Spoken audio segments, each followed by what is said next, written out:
The new PSR rules are complete and utter bollocks. In a Premier League season that's seen both Everton and Nottingham Forest dock points for breaches of spending limits, the authorities that be have quickly realised what they had in place was quite simply not fit for purpose. With this in mind, they reached a provisional agreement with the 20 teams in the English top flight, which states that from the 2025-26 season, the amount they'll be able to spend will be shaped by their individual turnover and player sales. Furthermore, a new framework will limit side competing in Europe to spending just 70% of their revenue, whereas the remainder of the division will be able to go up to 85%. On paper, this suggests fairer competition, but in reality, it's anything but. Outside of Chelsea, not a single one of the big six are under threat in the long run. Man City, for instance, have annual revenues of around 713 million quid and can thus spend up to a staggering 560 million on wages, transfers and agent fees alone, even when operating at the aforementioned 70% limit. For reference, this figure was at 423 million for them during the ongoing campaign, so there's plenty of room to smash more transfer records. Meanwhile, over half the clubs in the Prem will not be able to exceed a squad cost of 200 million quid,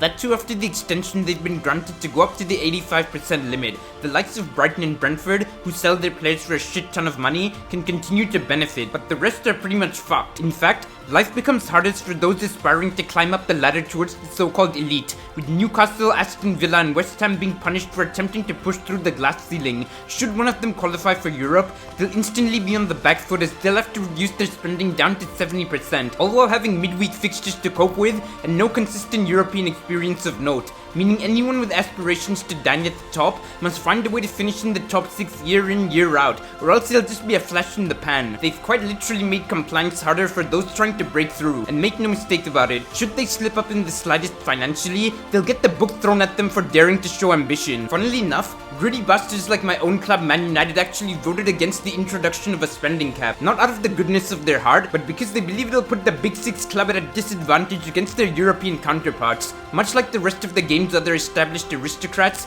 United have always backed financial fair play rules, as it bolsters those who've been historically successful while slowing down disruptors in the mold of PSG. Perhaps if they weren't so shied on the pitch, this wouldn't be a massive concern, but the reality is that they are. That being said, for a team like United, sorting out a new commercial deal worth millions is a lot easier to do than for say a Luton Town, and thus anytime they wish to spend more without breaking the new rules, they'll do just that. As much as I want United to be successful, it shouldn't be at the cost of competition. Stories like Leicester are what the public want to see, and bringing in new regulations to ensure that doesn't happen ever again makes football a much poorer sport. A part of me wants the Big Six to fuck off to the European Super League just so that there's a more level playing field all around, because things have become far too lopsided at the minute. Do let me know your own take down below, and I'll catch you in the next one, folks. Peace.